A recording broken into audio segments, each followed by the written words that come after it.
Okay, leg press here guys. First thing we do on leg press is we're going to check our active range without moving any weight. He's just going to place his feet, lock himself into the machine and literally pretend he's coming into leg press.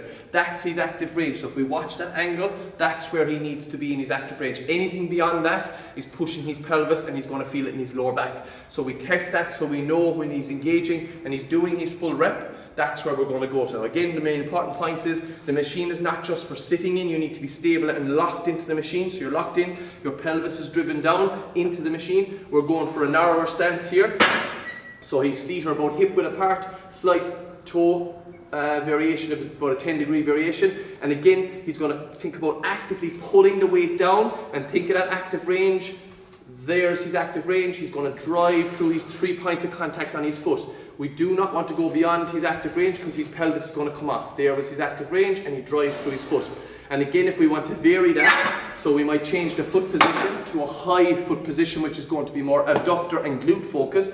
It's a wider stance, slightly higher. The active range will be this very, very similar here. And push it away, and again with a higher foot position you'll get a tiny bit more active range. So coming down, down, down, there. See that 90-degree position? That's his active range, driving through his feet. He's going to get a bit more abductor and glute focused on this one.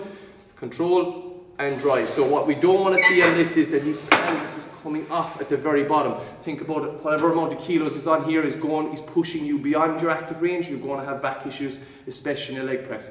Leg press, narrow stance, is going to focus an awful lot on quads, and if you go slightly higher and wider, you're going to get a bit more abductor and glute focus on a leg press. The setup is really important, guys. Check your active range first, and then you'll know where you need to go, what hip angle you need to be at, or knee angle you need to be at to be within your active range. So that's a leg press variation of narrow stance and high stance.